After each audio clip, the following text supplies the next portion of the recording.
The Walt Disney Company wants people to think of its theme parks as the happiest place on earth. They want people to think of Disney as a place for happy family fun. But did you know that the character Mickey Mouse, who is the face of Disney, has a history that might not be so happy? And did you know that Mickey Mouse has also changed the way American copyright laws work?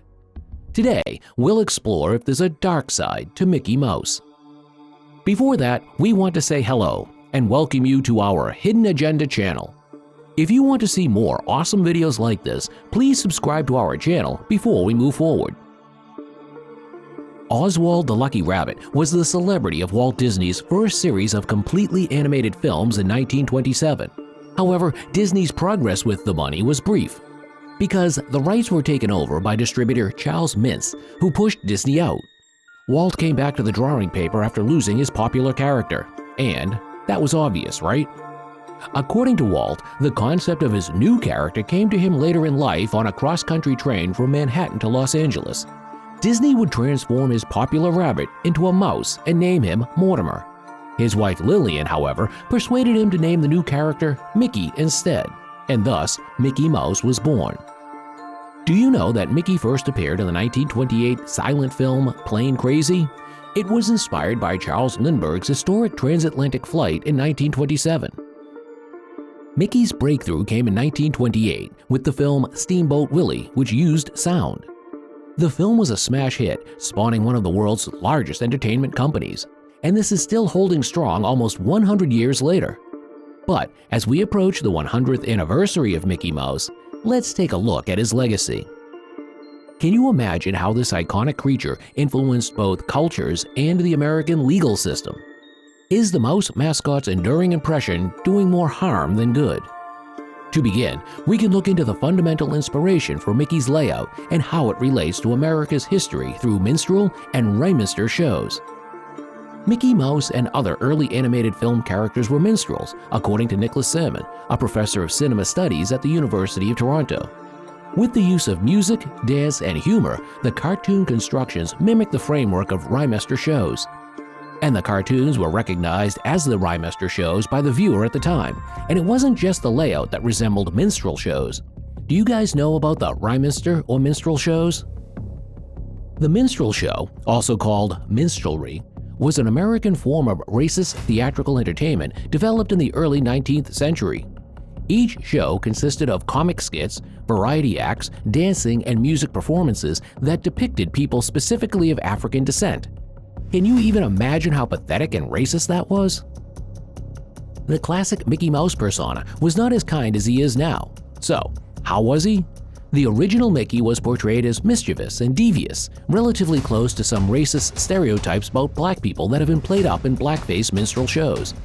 Characters in cartoons are capable of withstanding painful and damaging actions because of the physical dehumanization of black people in minstrel shows, which depicted black people undergoing brutal violence, which was widely played as slapstick comedy. Also, the gloves Mickey and his pals wear are a part of blackface minstrel shows. It wasn't only Mickey. Early cartoon faces frequently mimicked the extravagant lips and eyes of blackface makeup utilized in these minstrel shows. Pathetic, isn't it? A Jim Crow minstrel scene was initially included in the 1941 film Dumbo, but it was later cut. According to Salmon, individuals have such a heartfelt or sentimental connection to Mickey Mouse that discovering his racist origins elicits an extreme response. It's difficult for people to accept that this beloved childhood persona had such a traumatic beginning. It should also be acknowledged that Mickey Mouse's association with minstrelry and blackface is not confined to him. Many cartoons have imitated vaudeville and Mitchell's acts from that age. With existing laws in place nearly 100 years after Mickey's creation, it's reasonable to believe that the character has moved into the public domain. The original black and white Mickey Mouse from the movie Steamboat Willie will be free to use by everyone in 2024 because its copyright protection will end. This has happened before. Mickey Mouse's original copyright protection would have ended in 1984 based on his debut. But the Disney company asked for a change in the law so they could keep their rights for longer. The law was changed to allow companies to keep their rights for 75 years instead of 56 years. Can you guess what will happen next? Disney was able to keep the classic Mickey Mouse until 2003. Then in 1998, they changed the laws again to make the copyright last longer. The copyright now lasts 95 years, and Mickey will enter the public domain on January 1st, 2024. It's interesting that Disney is trying to keep the copyright, but many of the popular films like The Little Mermaid are based on stories that are already in the public domain. So, we can see that despite Disney's efforts to keep extending its copyright laws, these films are still based on public domain stories. Because of these modifications to copyright law spearheaded by Disney, the United States experienced a 21-year period in which no fresh stuff appeared in the public domain. Due to the Copyright Protections Extension Act of 1998, the works of 1992 come into the popular domain in 1998, and nothing else existed until 2019. Today's generations are barred from generating their own works motivated by those published in the 20th century as a result of these extension to copyright laws. A privilege that many before us, mainly Walt Disney, had the opportunity to enjoy and benefit from. We all build upon the past, says Jennifer Jenkins, director of Duke University's Center for the Study of Public Domain. When creative works come into the public domain, individuals can build on and add to them. These laws have also managed to keep many works of literature out of the public domain, preventing them from being republished other than by those who hold the copyright. According to one study, there are far more novels from the 1880s available to buy on Amazon than books from the 1980s. Opponents of previous extensions pointed to the creators who were supposed to be protected by copyright and given exclusive rights to generate more of their own work, because the original purpose of copyright laws was long dead.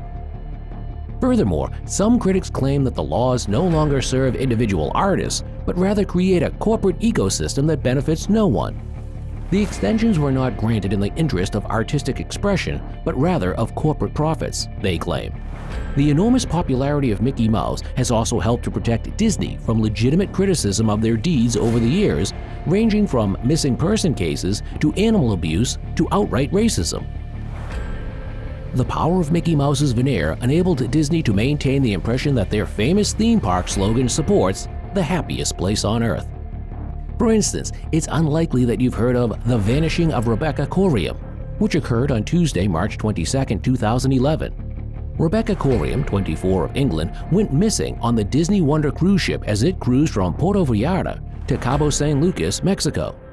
According to the investigation, she was murdered, and her family suspected that Disney was responsible for the incident. Disney later compensated Rebecca's family, though the amount was not disclosed. Other than that, Disney was also suspected of abusing animals while making their movies, though no one could prove it, just like in Rebecca's case. So, is Disneyland truly the happiest place on Earth? While Mickey Mouse's legacy cannot be disputed, it's important to remember where he came from and what he now represents, as well as understanding the massive impact he's had on pop culture in general, both by revolutionizing animation and stifling creativity by changing copyright laws. Because despite his cheerful outward appearance, if you look behind the iconic mouse ears, you'll discover a dark history that Disney would prefer you forgot. This video, we hope, will teach you about the dark side of Mickey Mouse, or we can say altogether, the dark side of Disney. Please leave any comments or suggestions for future videos in the comments section below, and also let us know your thoughts about this one. Thank you for tuning in.